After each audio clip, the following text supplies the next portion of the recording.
अश्वत्थः सर्ववृक्षाणां देवर्षीणां च नारदः गन्धर्वाणां चित्ररथः सिद्धानां कपिलो मुनिः। भगवत गीता के 10वें अध्याय का 26वां श्लोक।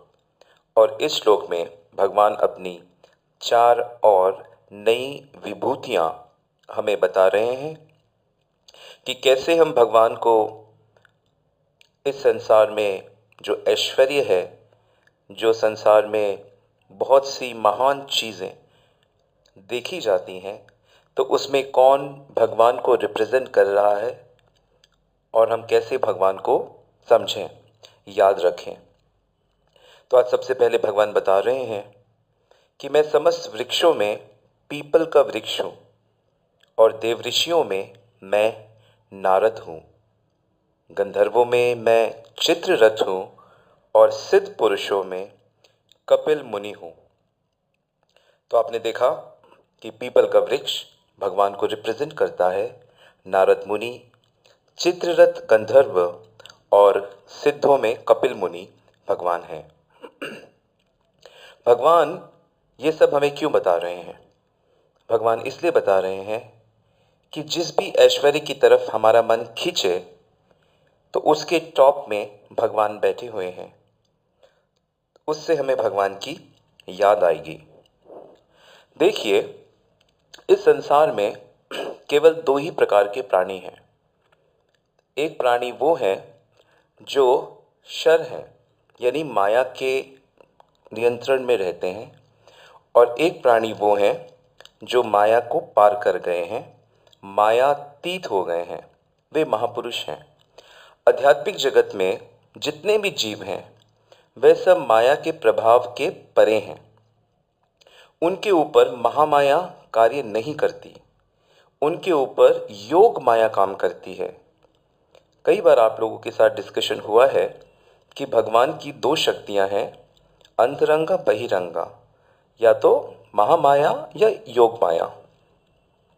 जो भगवान की योग माया शक्ति होती है उसका कार्य है कि आत्मा कभी भी कृष्ण को ना भूले, और ठीक इसका रिफ्लेक्शन, इसकी अपोजिट जो शक्ति है उसका कार्य है महामाया का, कि जीव सदैव भगवान को भूला रहे। तो उस वाले जगत में, भगवान के धाम में, माया जा नहीं सकती। कृष्ण सूर्य समा माया है अंधकार, जहाँ कृष्ण ताहा नहीं मायार अधिकार। चैतन्य चरितमृत में बताया गया है कि कृष्ण सूर्य के समान है और माया अंधकार के समान है। जहाँ कृष्ण है वहाँ माया नहीं है, वहाँ माया जा नहीं सकती। तो यहाँ पे जीवों को भगवान को भुला के रखना, यह भी माया की भगवान को सेवा है। तो माया देवी भगवान की सेविका है और भगवान की तरफ से ये काम कर रही हैं। जैसे कि सरकार का पुलिस डिपार्टमेंट जो क्रिमिनल्स को दंड देता है, लेकिन सरकार की तरफ से, अपनी तरफ से नहीं, और यह स्थिति को संभालने के लिए ही होता है। तो हम देख रहे हैं कि कैसे जो लोग भगवान को भूले हुए हैं, यानी कि हम लोग कष्ट में हैं। हमारे ऊपर जन्म, मृत्यु, बुढ़ापा और रोग, ये 4 चीज़ें तो हमारे साथ वैसे ही लगी हैं। इनमें तो हम सारे दुनिया के जितने लोग हैं, जितने प्राणी हैं, जीव हैं, पशु पक्षी, सब के सब एक कैटेगरी में, जन्म, मृत्यु, बुढ़ापा और रोग, इनसे कोई नहीं बच सकता। इसके अलावा भी कई प्रकार के कष्ट हम सबको हैं, जैसे मन के कष्ट, शरीर के कष्ट, दूसरों के द्वारा दिए जाने वाले कष्ट और प्रकृति के द्वारा प्रदान कष्ट, जैसे कि भूकंप आना, अधिक सर्दी, अधिक गर्मी, अधिक ज्वालामुखी फटना, सूखा पड़ना, बारिश होना। तो ये सब जो समस्याएं हैं, इसको आदि भौतिक, आध्यात्मिक और आदि दैविक क्लेश कहा जाता है। तो ये भी हम सबको हैं। तो ये माया के अंडर में जो जीव रहते हैं उन सबको ये कष्ट होते हैं। परंतु भाग्य से इस भगवान को भूलने वाले साम्राज्य में यदि किसी को ये बात समझ में आती है कि हम भगवान के हैं, भगवान से हमारा नित्य संबंध है और हमें भगवान वापस मिल सकते हैं, हम वापस भगवान के पास जा सकते हैं, उसके लिए हमें साधना करनी पड़ती है, भक्ति करनी पड़ती है। भक्ति एक ऑथराइज्ड प्रोसेस है जिसके थ्रू भगवान प्राप्त होते हैं और ये भक्ति भगवान के भक्तों के माध्यम से मिलती है। इसलिए जो भगवान के भक्तों का उपहास करते हैं, जो भगवान के भक्तों से द्वेष करते हैं, तो भक्ति देवी भी उन पे कृपा नहीं करती। इसलिए सदैव पूरी चेष्टा के साथ भगवान के भक्तों की सेवा करनी चाहिए, उनका आदर सत्कार करना चाहिए। भगवान के भक्त निष्काम होते हैं, वे आपसे कुछ भी अपेक्षा नहीं करते क्योंकि वे परम सुखी हैं, उन्हें संसार से कुछ चाहिए ही नहीं। तो भगवान के जो शुद्ध भक्त हैं उनके साथ मिलकर हम भगवान की भक्ति आराधना करते हैं और प्रेम से भगवान को प्राप्त करते हैं। तो अपने मन में सदैव भगवान को याद रखने के लिए भगवान इस अध्याय में अपने ऐश्वर्यों का वर्णन कर रहे हैं और उन ऐश्वर्यों में आज उन्होंने बताया कि वृक्षों में वे पीपल हैं। पीपल एक बड़ा ही सौम्य वृक्ष होता है। हालांकि किसी भी पेड़ के नीचे कोई दूसरा पेड़ बड़ा नहीं हो सकता, लेकिन पीपल एक ऐसा पेड़ है जिसके नीचे आप कोई भी पेड़ लगाएंगे तो वह भी बड़ा हो जाएगा। यह पीपल का पेड़ कहीं भी लग जाता है, मकान की दीवार तक में, छत में, जहाँ पे भी इसे जगह मिलती है ये उगाता है। हालांकि बहुत से लोग इसे अच्छा नहीं मानते, लेकिन वह उनका ज्ञान है। पीपल के वृक्ष की बड़ी पूजा की जाती है, इसकी बहुत महिमा है। इसकी परिक्रमा करने से भी बड़ा लाभ मिलता है और बहुत से रोगों का, बीमारियों का नाश करने की शक्ति पीपल के वृक्ष में बताई गई है और भगवान ने इसे अपनी एक विभूति बताया है। फिर भगवान ने देवर्षि नारद जी को अपनी एक विभूति बताया। देवर्षि नारद की कथा बहुत ही सुंदर है और देवर्षि नारद को भगवान का मन भी कहा जाता है। ये भगवान के मन के अनुसार चलते हैं। जब भी भगवान को कोई लीला करनी होती है तो देवर्षि नारद पहले से ही वैसी भूमिका तैयार कर देते हैं। सदा हाथ में सुंदर सी वीणा लेकर ये भगवान के नामों का, गुण का, रूप का गुणगान करते रहते हैं। बड़े बड़े ग्रंथ जैसे कि रामायण, वाल्मीकि जी को उसका उपदेश नारद जी ने दिया और भागवत ग्रंथ को लिखने के लिए भी व्यासदेव को उपदेश नारद जी ने ही दिया। बड़े बड़े भक्त प्रहलाद, ध्रुव आदि हुए हैं जिनको उपदेश नारद जी ने दिया है। नारद जी भक्ति के एक बहुत बड़े आचार्य हैं और नारद जी ने भक्तों के लिए नारद भक्ति सूत्र नामक ग्रंथ लिखा है। नारद भक्ति सूत्र में उन्होंने भक्ति कैसे मिलती है, भक्ति को किन चीज़ों से खतरा है, भक्ति कैसे बढ़ती है, कैसे भक्ति सिद्ध अवस्था में पहुंचती है, इसका बड़े ही सुंदर तरीके से कुछ 84-85 सूत्रों में इसका वर्णन किया है। नारद जी ने भक्ति की परिभाषा भी दी है जो हम आपको आज बताएंगे। नारद मुनि के अनुसार भक्ति की परिभाषा है सर्वोपाधि विनिर्मुक्तम तत्परितेन निर्मलम ऋषिकेश ऋषिकेन सेवते भक्तिर उच्यते। नारद जी कहते हैं कि सभी उपाधियों से मुक्त हो जाओ। तुम कौन हो, क्या हो, सब भूल जाओ।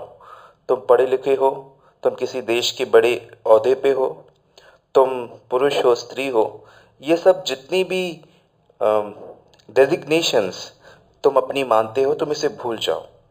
सर्व उपाधि विनिर्मुक्तम, इससे मुक्त हो जाओ। पहले इस बात को समझो कि तुम कृष्ण के नित्य सेवक हो।